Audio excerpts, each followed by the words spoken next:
Montrer le Front National à droite comme à gauche, on l'a bien compris, c'est sur le terrain du chômage qu'il faut prendre la main, ensemble, disent certains.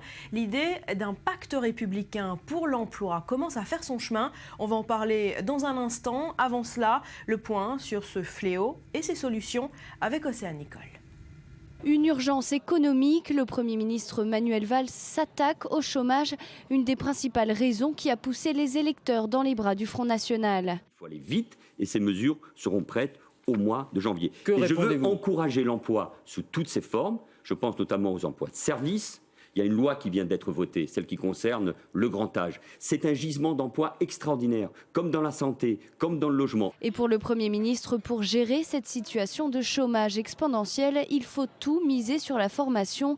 Manuel Valls prévoit un plan massif sur la formation des chômeurs afin qu'ils soient vite réorientés professionnellement. Et pour les moins de 24 ans, le chef du gouvernement souhaite mettre le paquet sur l'apprentissage. Un chômage qui ne cesse d'augmenter. Au troisième trimestre 2015, le taux a atteint plus de 10%. Et cette hausse concerne toutes les tranches d'âge, mais particulièrement les jeunes de moins de 24 ans. Depuis 2008, le chômage qui plafonnait autour de 7% n'a cessé de monter. Une particularité française puisque le chômage recule dans les pays de l'Union européenne. 4,5% pour l'Allemagne ou encore près de 6% pour le Royaume-Uni au troisième trimestre 2015. Mais il n'y a pas que le Parti socialiste. La droite souhaite également contrer cette hausse de chômage. Pour Jean-Pierre Raffarin, il faut des mesures simples sur l'apprentissage, la durée du travail et sur le soutien à l'investissement. L'ancien ministre Gérard Longuet va plus loin. Les Français doivent changer d'attitude. La formation professionnelle, c'est indispensable. Ce qui compte le plus, c'est la motivation professionnelle. Nous avons des Français qui ont des poils dans la main, il faut le savoir.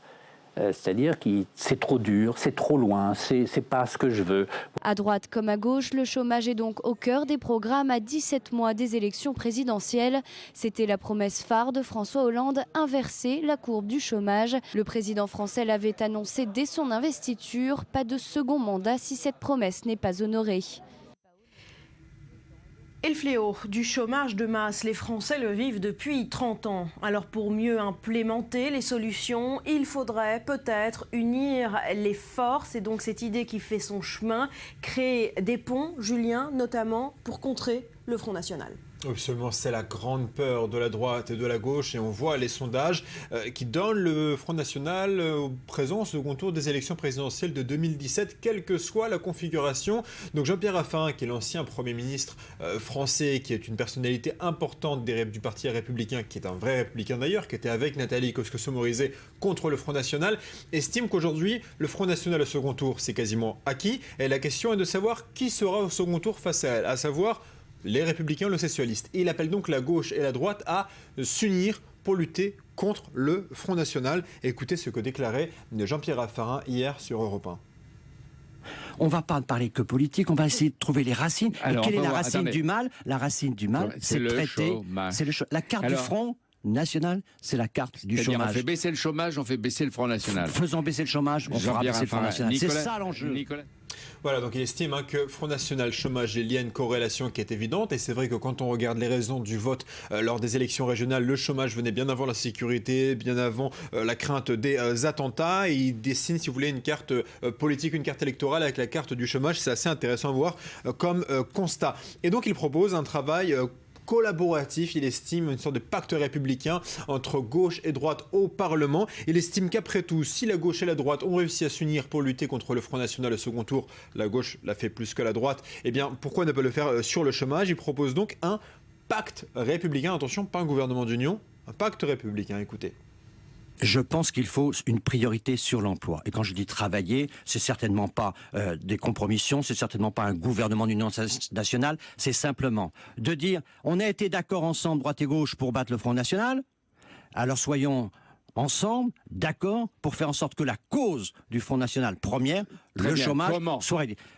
Quelle est la proposition de Jean-Pierre Raffarin ce matin? Moi je pense qu'il nous faut, pour la fin du mois de janvier, un pacte républicain contre le chômage. C'est quelques mesures simples sur l'apprentissage, sur les seuils, sur la durée du travail, sur l'investissement, le soutien à l'investissement.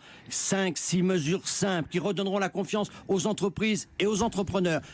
Voilà, et à gauche, on répond à l'invitation par la positive. Par la positive et de façon assez moderne, c'est-à-dire par Twitter. Regardez Manuel Valls qui a répondu à l'ancien locataire de Matignon avec ce tweet: un pacte républicain pour l'emploi, tous rassemblés pour en finir avec le chômage. OK, et il s'adresse donc directement à Jean-Pierre Raffarin sur Twitter. Voilà pour la réponse de l'exécutif. Et si l'exécutif accepte en partie cette idée du pacte républicain d'unir les forces contre le chômage, c'est parce que la situation reste catastrophique.